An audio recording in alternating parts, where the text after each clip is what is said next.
మహిళలకు ఉచిత బస్సు పథకం, అన్నదాత సుఖీభవ అమలు, వైన్స్ షాపుల్లో గీత కార్మికులకు 10% కేటాయింపు ఇలాంటి కీలక అంశాల ఎజెండాగా ఏపీ కేబినెట్ సమావేశం కాబోతుంది.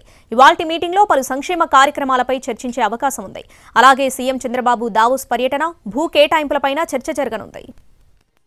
ఆంధ్రప్రదేశ్ మంత్రివర్గం ఇవాళ సమావేశం కానుంది. ఉదయం 11 గంటలకు సెక్రటేరియట్లో ప్రారంభమయ్యే సమావేశంలో పలు కీలక అంశాలపై చర్చించనున్నారు. ఎన్నికలకు ముందు ఇచ్చిన హామీల అమలుపై కేబినెట్ భేటీలో చర్చ జరగనుంది. ఈ సమావేశం తర్వాత మహిళలకు ఏపీ సర్కార్ గుడ్ న్యూస్ చెప్పే అవకాశముంది. మరో 2 నెలల్లోనే మహిళలకు ఉచిత బస్సు ప్రయాణం అందుబాటులోకి తీసుకురావాలని ప్రభుత్వం ప్రయత్నిస్తోంది. దీనికి సంబంధించి విధి విధానాలు ఖరారు చేసే అవకాశముంది.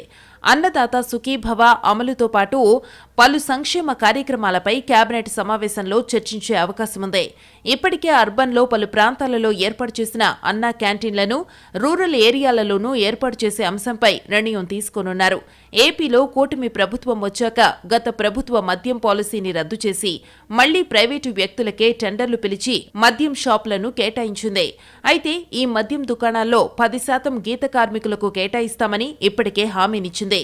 గీత కార్మికులకు 10% మద్యం షాపుల అంశంపై మంత్రివర్గ సమావేశంలో చర్చించి ఓ నిర్ణయం తీసుకునే అవకాశం కనిపిస్తోంది.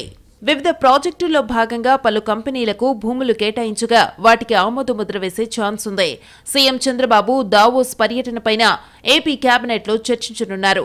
కేబినెట్ భేటీ అనంతరం మంత్రులతో చంద్రబాబు సమావేశమై రాష్ట్రంలోని తాజా రాజకీయ పరిణామాలు, పాలనాపరమైన అంశాలపై చర్చించే అవకాశమున్నట్టు తెలుస్తోంది.